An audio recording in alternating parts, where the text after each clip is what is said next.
welcome to Stero Talks, Medical World Made Fun. Hai teman-teman, apa kabar semuanya? Semoga kalian masih tetap semangat ya, meskipun di rumah aja. Nah teman-teman, masih inget gak sih film Harry Potter? Tapi bukan yang meranin jadi Harry Potter, tapi si Neville Longbottom, yang nama aslinya adalah Matthew Lewis. Mungkin kalian lupa ya. Nih, iya, si bocah kecil yang cabi itu loh. Tapi kalian tahu nggak sih, sekarang si Matthew Lewis ini sudah bertransformasi menjadi seperti ini. Wow, ganteng banget kan ya? Terus kalian inget nggak sama lagu ini?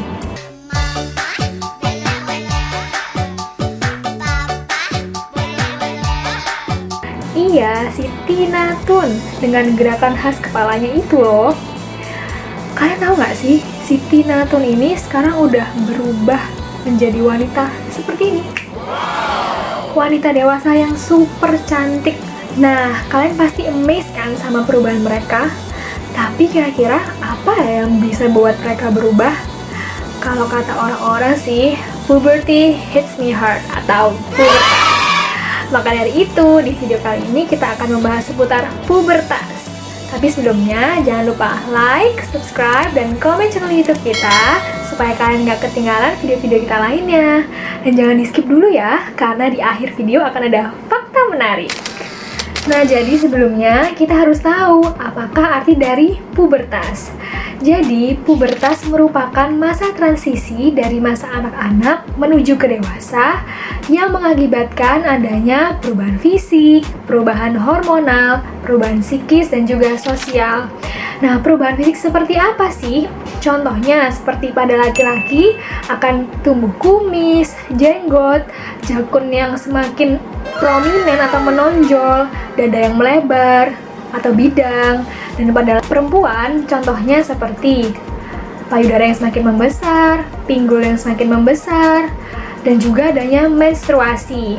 Nah, ngomong-ngomong soal menstruasi nih, kalian sering denger nggak sih soal pernyataan-pernyataan seputar menstruasi? Seperti nggak boleh keramas lah, nggak boleh minum air dingin lah, nggak boleh olahraga lah, dan lain-lain. Menurut kalian, itu bener nggak sih? Nah, di sini kita akan coba kupas satu-satu seputar pernyataan-pernyataan yang sering kita dengar tentang menstruasi. Oke, yang pertama, saat menstruasi kita nggak boleh minum air dingin. Menurut kalian bener nggak? Salah ya teman-teman, salah banget. Karena kalau kita minum tuh, salurannya tuh dari mulut, kerongkongan, lambung, usus, ya pokoknya saluran pencernaan.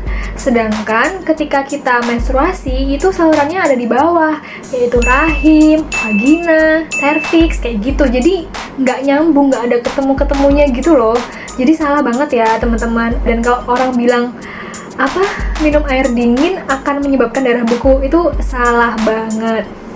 Oke, kita lanjut yang kedua.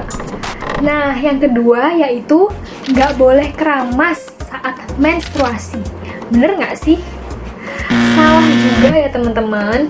Karena gini nih, keramas itu kan membersihkan kulit kepala ya dan rambut. Sedangkan menstruasi, seperti yang tadi aku bilang, itu salurannya di bawah. Jadi nggak ada nyambung-nyambungnya. Dan juga saat menstruasi ini, kecenderungan tubuh untuk memproduksi kelenjar keringat itu lebih meningkat. Jadi bisa dibayangin kan, misalnya kita mens 5-7 hari, terus pasti udah kayak lepek dan bahu, terus kita nggak keramas, itu kan nggak banget ya. Lagian ketika kita menstruasi justru disarankan untuk menjaga kebersihan diri kita, seperti itu. Dan ada juga sih yang bilang kalau misalnya keramas bisa menyebabkan sakit kepala saat kita menstruasi. Ya bener sih, kadang kalau mens memang kita itu sering merasakan sakit kepala. Tapi sakit kepalanya bukan karena kita keramas, tapi karena adanya premenstrual syndrome yang diakibatkan dari perubahan hormon yang terjadi pada diri kita saat kita menstruasi. Jadi pernyataan itu salah ya. Ya, dan yang ketiga, ini fakta yang paling menarik nih. Kira-kira olahraga boleh nggak waktu menstruasi? Jawabannya, boleh kepake banget ya teman-teman. Kenapa?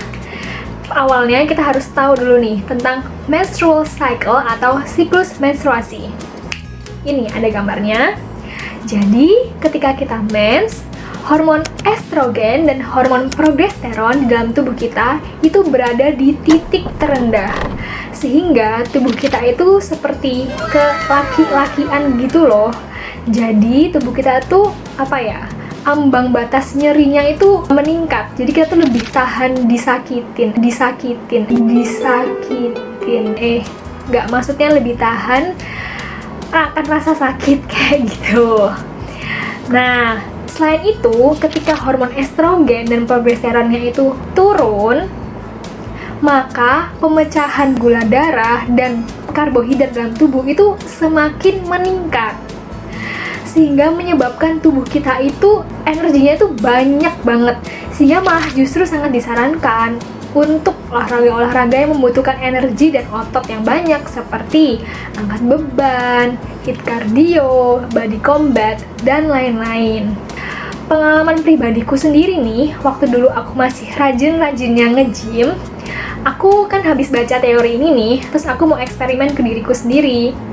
Terus pada hari pertama aku menstruasi, aku melakukan yang namanya RPM. Itu loh yang sepeda statis. Nah, biasanya tuh aku RPM itu dengan beban 12, dan itu udah capek banget. Tapi waktu aku mens hari pertama ini, aku naikin bebannya sampai 19. Dan ternyata nggak apa-apa badanku. Setelah RPM aku masih lanjut Zumba 1 jam, masih lanjut Muay Thai 30 menit, masih lanjut TRX 45 menit. Dan aku kira besoknya aku bakal tepar, dan ternyata enggak sama sekali. Aku malah merasa badanku tuh fresh banget, dan ya, teori ini ternyata bener banget guys, kayak gitu. Tapi juga harus disesuaikan ya. Kalau waktu itu kan aku emang lagi rajin-rajinnya olahraga, jadi mungkin tubuhku udah ngerasa terbiasa, dan melakukan olahraga dengan beban seperti itu tuh normal dan oke. Dan waktu itu memang aku kayak sebulan tuh seminggu bisa 3 kali gitu nge-gym. Jadi mungkin tubuhnya udah terbiasa. Cuman buat kalian yang nggak pernah olahraga sama sekali, atau mungkin baru memulai olahraga, itu juga disesuaikan aja olahraganya. Nggak usah langsung mau olahraga yang angkat beban 20 kilo atau gimana, ya pelan-pelan aja. Ataupun misalnya kalian yang hari pertama lemes banget, itu ya jangan dipaksakan.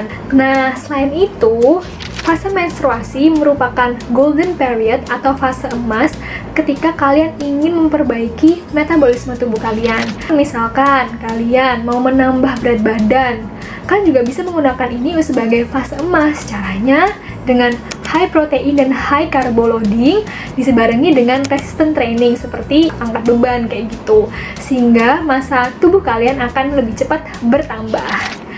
Ya, sekian dulu video dari aku untuk kali ini. Nah, kali ini kan aku udah bahas tentang perubahan fisik pada pubertas. Untuk nextnya, Tiara akan bahas tentang perubahan psikologi. Jadi, jangan lupa subscribe ya. Dan jangan lupa tonton video berikutnya. See you on the next video. Bye!